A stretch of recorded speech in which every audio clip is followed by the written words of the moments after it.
ఆధ్యాత్మిక వారధి యూట్యూబ్ ఛానల్కు స్వాగతం. నేను మీ బలరాం తల్లాప్రగడ.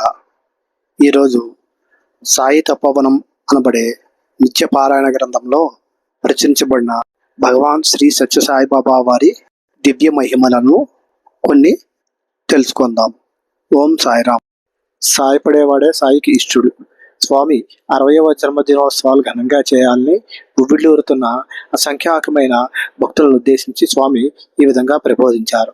ఆకలితో అల్లడే వానికి ఆధ్యాత్మికాన్ని చెవిలో పోస్తే అది అతన్ని చేరదు. మొట్టమొదట అతని ఆకలి తీర్చే అన్నమే అతనికి పరమాత్ముడు. అన్నస్వరూపుడైన పరమాత్ముడిని అతనికి అందించండి. బాధలతో ఉన్నవారికి శాంతి అనే పరమాత్మని అందించండి. ఈ విధంగా ఎవరు ఏ బాధను అనుభవిస్తుంటారో ఆ బాధ నివారణ రూపంలో పరమాత్ముని అతనికి అందించినప్పుడే అతనికి ఆధ్యాత్మికత కొంతవరకు హృదయంలో చేరవచ్చు. కానీ దానికి భిన్నంగా ప్రవర్తిస్తే ఆధ్యాత్మికతకు బదులు నాస్తికత్వమే బయలుదేరుతుంది. 60వ పుట్టినరోజు పండుగ జరిపే ముందు 6000 కుగ్రామాలనైనా మీరు దత్తత తీసుకుని వారిని ఆదర్శ గ్రామాలుగా తయారు చేయండి.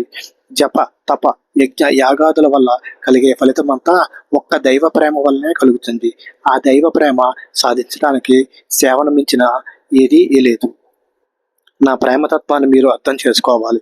సాయి ఏమి చేసినా, ఏమి కలిసినా, ఏమి చెప్పినా, ఏమి చూసినా మీ నిమిత్తమే గాని నా సాయి నిమిత్తము కాదు. మీ ఆనందమే నా ఆనందము. నాకు ప్రత్యేకమైన ఆనందం లేదు, నాకు ఆశలే లేవు. మీరు అనుకోవచ్చును, స్వామి ఇది చేస్తున్నారు, అది చేస్తున్నాడు అని. ఏది నా కోసము కాదు, మీకోసమే. మీరు నమ్మినా నమ్మకపోయినా నా నిమిత్తం ఒక్క నయా పైసా కూడా ఖర్చు చేయటం లేదు.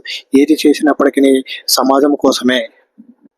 ఇప్పటి వరకు నేను ఒక్క నయా పైసానైనా ఖర్చు పెట్టి ఒక్క చుక్క కూడా కుట్టించుకోలేదు. భక్తులు ఇచ్చినవే ధరిస్తున్నాను. ఈనాడు ఈ వస్త్రము విద్యార్థి రాధాకృష్ణ ఇవ్వగా వేసుకున్నాను. ఈనాటి వరకు నాకు ఇది కావాలి, అది కావాలి అనే సంకల్పం నాలో ఏనాడే కాదు, ఏనాడు కూడా రాలేదు, రాబోదు. ఏ సంకల్పం వచ్చినా జగత్ కళ్యాణం కోసమే.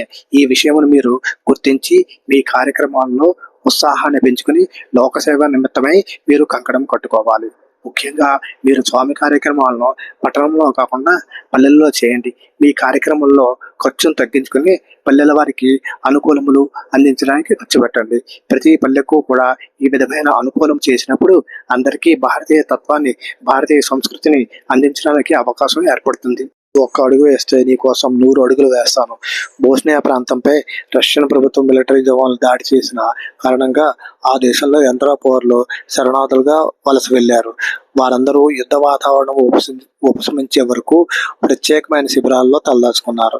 ఆ సమయంలో బోస్నియాలోని బాబా భక్తులలో ఒక ఆమె ఆ శరణార్థులను ఏదైనా సేవ చేయటం తమ ధర్మమని భావించింది. ఒకనాడు ఒక వ్యాన్లో రొట్టెలు, బిస్కెట్లు, బుట్టలు నిండా తీసుకుని చాలా దూరం ప్రయాణం చేసి వెళ్ళి వారందరికీ వాటిని పంచిపెట్టింది. ఆ తర్వాత ఒక్కొక్కరికి ఒక్కొక్క విభూతి పట్లంతో పాటు స్వామి ఫోటో కూడా అందించింది. వారంతా ఆ రొట్టెలు, బిస్కెట్లు తింటూ ఆ ఫోటోలను చూస్తూ వారి భాషలో ఏదో మాట్లాడుకొనసాగారు.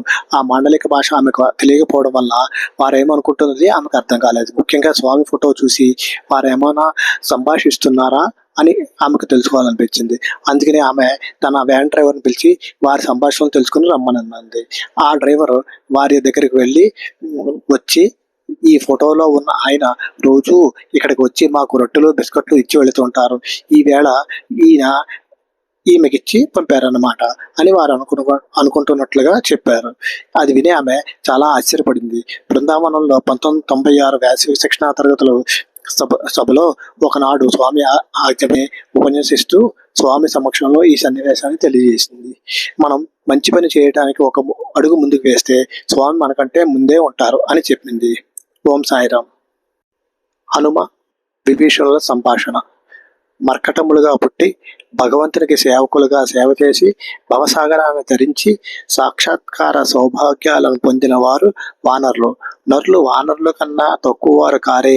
మరి నరులెందుకు భగవత్ చింతనలో జీవితమును గడపరు? కేవలము భగవన్నామాన్ని స్మరించినంత మాత్రాన చాలదు, భగవత్ కార్యాల్లో ప్రవేశించాలి. హనుమంతునకు విభీషణుకు స్నేహం ఏర్పడినది. ఒకనాడు విభీషణుడు చాలా బాధపడుతూ హనుమంతుని చేరి, నీవు నిత్యము నామాన్ని స్మరిస్తూ రామ అనుగ్రహాన్ని చక్కగా పొందావు. నేను ఎంతకాలంలో రామనామాన్ని స్మరిస్తున్నాను, కానీ రామదర్శనం నాకు ప్రాప్తించడం లేదు అని పలికాడు. ఈ మాటలు వినగానే హనుమంతుడు, విభీషణ, నీవు రామనామాన్ని స్మరిస్తున్నావా, కానీ రామకార్యంలో ఎప్పుడైనా పాల్గొంటున్నావా? రామకార్యంలో పాల్గొనకపోతే రాముని అనుగ్రహం నీకు ఎలా లభిస్తుంది? సీతాదేవి లంకలో ప్రవేశించి 10 నెలలు అయింది. నీవు ఆ సీతమ్మ తల్లికి ఉపశాంతి కలిగే విధంగా ఏమైనా బోధించావా? లేక ఆ తల్లిని ఒక తూరి అయినా దర్శించినావా? ఆమె బాధను నివారించడానికి ఏమైనా ఉపాయం ఆలోచించావా? నీవు ఆ విధంగా చేసి ఉంటే అదంతా రామకార్యంగా మారి ఉండేది కదా. ఆ రీతిన చేయనప్పుడు నీకు రాముని అనుగ్రహం ఎలా కలుగుతుంది? నేను నోటితో రామనామస్మరణ, చేతితో రామ కార్యం చేస్తూ జీవితం అంకితం గావించాను అని పలికాడు. కాబట్టి మన ప్రవృత్తి దిల్ మే రామ్, హాత్ మే కామ్ అనే విధంగా ఉండాలి. అప్పుడు జీవితం చరితార్థం అవుతుంది అంటారు భగవాన్ బాబా. ఓం సాయిరామ్.